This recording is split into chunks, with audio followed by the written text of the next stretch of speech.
ग्रामपंचायतीचा ठराव नसतानाही यवतमाळच्या राळेगाव तालुक्यातील सावनेर ग्रामपंचायतीच्या ई क्लास जमिनीतून बेसुमार उत्खनन झाले। जिल्हाधिकाऱ्यांनी 2500 ब्रास मुरुम उत्खननाची परवानगी दिली, मात्र दिलीप बिल्डकॉन कंपनीनं अवैध आणि नियमबाह्य पद्धतीनं तब्बल 10,000 ब्रासवर उत्खनन केल्याचा आरोप गावकऱ्यांनी केलाय। ग्रामपंचायतीनं तक्रार केली तरीही कारवाई होत नाही, त्यामुळे त्यांनी झी हेल्पलाईनची मदत घेतली।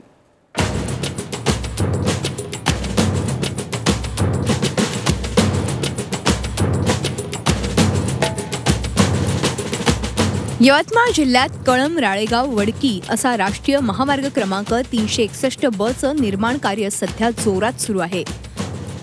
या रस्त्याचं कंत्राट दिलीप बिल्डकॉन या कंपनीला देण्यात आलंय। रस्ता निर्मितीसाठी ही कंपनी मनमानी कारभार करत असल्याचा आरोप सावनेर ग्रामस्थांनी केलाय। राळेगाव तालुक्यातील सावनेर ग्रामपंचायतीत दिलीप बिल्डकॉन कंपनीनं बेसुमार उत्खनन केलं असून प्रशासनानं या कंपनीला अभय दिल्याचा आरोपही गावकऱ्यांनी केलाय।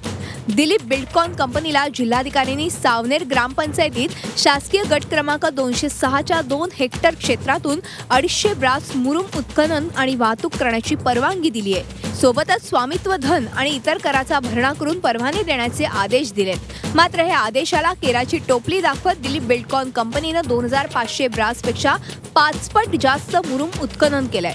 शिवाय जड वाहतूक करून रस्त्याचंही मोठं नुकसान केल्याची तक्रार गावकऱ्यांनी केली आहे। दिलीप बिल्डकॉन ही कंपनी आहे जे कळंब ते वडकी या रोडचं काम चालू आहे। त्या रोडमध्ये मुरुम भरण्यासाठी कलेक्टर साहेबांनी परमिशन दिली आहे। त्यांना परमिशन 2500 ब्रासची होती आहे त्याच्या, आणि याबद्दल मी वारंवार आमच्या येथील गांगरुडे साहेब तहसीलदार आहे त्यांना वारंवार मी सांगत गेलो आहे त्यांचं काम बंद करा आहे। जे परमिशन दिली होती ते परमिशन झालेली आहे, पूर्ण तेवढं उत्खनन केलं आहे, त्याच्यानंतरही त्यांनी काही काम थांबवलेलं नाही। दिलीप बिल्डकॉन या कंपनीने हे काम घेतलेलं आहे, हे उत्खनन त्यांनीच केलेलं आहे।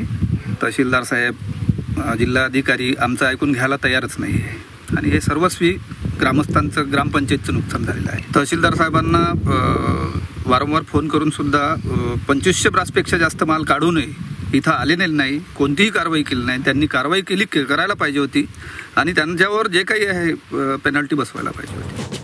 दिलीप बिल्डकॉन कंपनीच्या मनमानीबाबत ग्रामस्थांनी तहसीलदारांकडे तक्रार केली आहे। तक्रार करूनही कारवाई होत नसल्यानं ग्रामस्थांनी झी हेल्पलाईनशी संपर्क साधला। तक्रार येता झी हेल्पलाईनच्या टीमनं उत्खनन सुरू असलेल्या जागेला भेट दिली। कंपनीनं तात्पुरतं उत्खनन थांबवलं, मात्र तरीही उत्खनन करणारी यंत्र आणि वाहतुकीचे टिप्पर या मार्गावरून धावत होते। मोठ्या प्रमाणात उत्खनन झाल्याचंही दिसून आलंय। याबाबत आम्ही वाढोणा बाजारच्या मंडळ अधिकाऱ्यांची भेट घेतली। ग्रामस्थांच्या तक्रारीनुसार मोजणी करून किती अवैध उत्खनन झालंय त्यानुसार कारवाई होईल असं त्यांनी सांगितलं। सचिव सरपंच ग्राम पंचायत सावनेर यांची तक्रार माननीय तहसीलदाराकडे, त्यांनी तहसीलदार साहेबांकडे तक्रार दाखल केली आहे। त्या तक्रारीमध्ये असं लिहिलं आहे की 2500 ब्रास मुरुम गौण खनिज उत्खनन करणे झाले आहे आणि त्याच्यानंतरही काम सुरू आहे, तरी त्यांचे उत्खनन बंद करण्यात यावे अशा प्रकारची तक्रार आहे।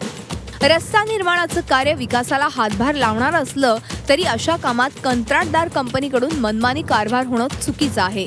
सावनेर ग्रामस्थांच्या तक्रारीवरून प्रशासनानं कारवाई करणं अपेक्षित असलं तरी कारवाईस होणारा विलंब दोषींना अभय देणार आहे की कंपनी प्रशासनाला जुमानत नाही असा प्रश्न निर्माण करणार आहे। मात्र ग्रामस्थांच्या तक्रारींचं निरसन होईपर्यंत आम्ही पाठपुरावा करतच राहणार। श्रीकांत राऊतचा bureau report, Zee media, Yavatmal. Zee 24 तास रहा एक पाऊल पुढे।